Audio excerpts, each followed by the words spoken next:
আচ্ছা রে বন্ধু, একটা কথা কসিন। কি কথা বন্ধু, কস না। আচ্ছা, এই পৃথিবীতে সবচাইতে বোকা মানুষকে আমার একটু কসিন দিহি। ও এটা তো একবার স্যাম্পল। এই পৃথিবীতে সবচাইতে বড় বোকা মানুষ হইছে যারা জাগা জমিলে সেটা ঝগড়া করে, বুঝছ নাই? যারা জাগা জমিলে ঝগড়া করে হেরা দূরবাতি যার ফুট। তোরা আমি কি কইলাম আর তুইটা কি কইলি? কেরে সেতুস করে বন্ধু, আমি তো ঠিকই কইছি বেটা। কেমনে ঠিক কইছ? কেমনে তাইলে হুন। দেখ, একটা মানুষ এক আধ জায়গা লাগে এখন তো ঝগড়া করে, একটু জায়গার লেগে মানুষ কত খুন খারাপি করে লা। অথচ হ্যাঁ একটা বারো চিন্তা করে না যে জায়গাটার লেগে ঝগড়া করতেছে, মরলে কিন্তু আর এই জায়গাটা তো রাখতো না, নিয়ে সে কবরস্থানে ফেলাই দিয়ে আইব।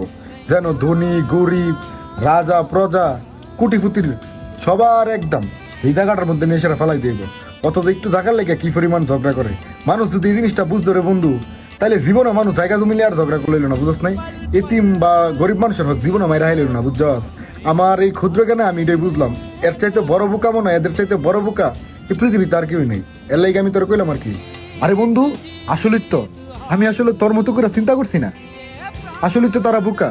অন্যের হক মাইরা, মানুষের ন্যায্য জায়গা মাইরা সেরা যারা খা বা যারা চিন্তা করে বড় হয়ে যাবো গা, তাদের চাইতে বড় বোকা আসলে পৃথিবীতে কেউ নাই। বন্ধু তোর ধন্যবাদ, তুই এতদিন আমার একটা সঠিক জ্ঞান দিছিস, বুঝছস?